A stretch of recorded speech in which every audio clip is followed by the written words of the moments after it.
Hey boys, today I'm gonna show you how to speedrun Garfield Gets Real for the Nintendo DS.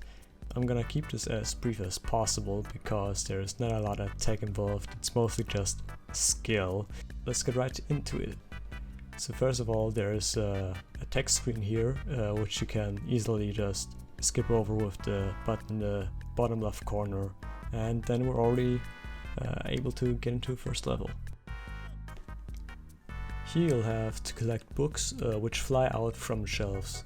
There's not a lot to do, so my only advice is try going to the middle when there's no books at the moment, so you can grab the next one easily, and also use sliding mechanics by pressing a button that you mapped for your keyboard or controller, or just use the touchscreen as shown. There will be a dance minigame which you can avoid by getting the needed amount of books before the light appears, but once it's there you can't skip it. You either have to do the minigame or not.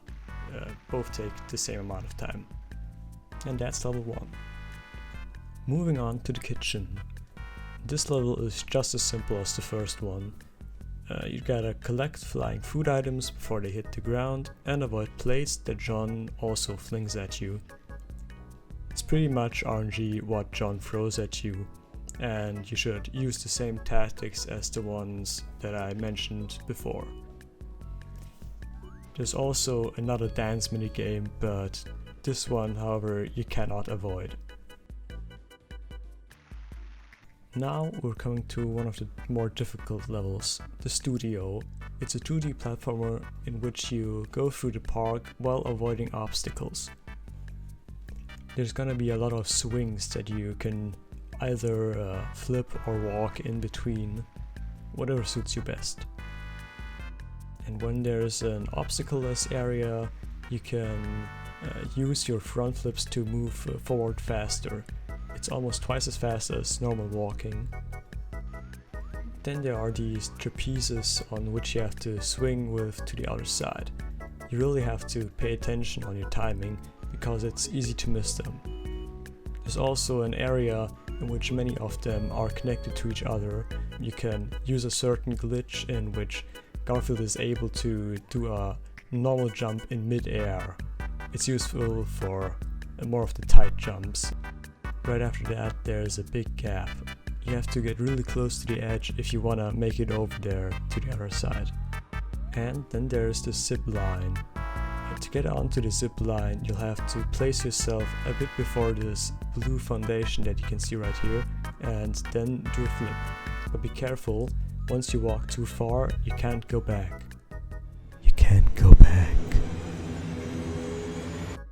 When you're on the zip line, you don't have to do anything until you safely touch the ground again. And that's all the useful information that I can give you on this stage. Level 4 is the Hot Dog Cellar, another item collecting level. This one is pretty straightforward. Just grab the burgers and avoid hitting the ketchup and mustard bottles. The only movement you have to do is walking left and right again. The bad part about it though is Garfield controls like he's walking on ice. And that's it for stage 4. Oh boy, do you know what time it is? Exactly, time for another item collecting stage. The Dalloway Stage is almost the exact same as the kitchen. Collect food, dodge inedible things, and dance in between. Moving on. It's dance time, baby! In this stage you'll have to remember dance moves and repeat them. To repeat the dance moves, you'll have to use your mouse and drag it from the middle of the screen towards one of the dots on the edge of the screen. The dance moves can be confusing when you see them for the first time, so you should remember how they look. They are up, up left, left, down,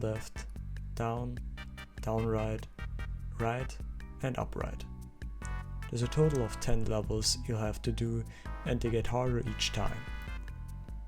And you would think it's random which dance move will come next, but you would be wrong, cause they are the same each time. So I created a crappily made cheat sheet with all the different moves you have to do. In the description of this video you can find the download for the sheet. But remember, if you do a wrong dance move, the entire stage restarts. And for the grand final, the hotel, which is another platforming stage.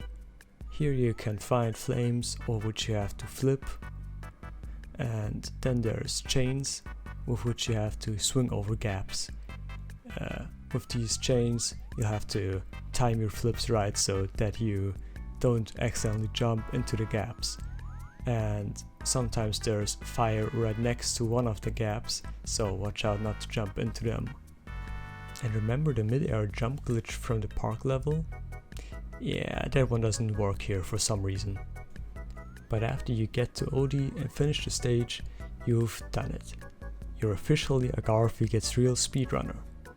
Now go and get your well-earned place on the leaderboard. See ya!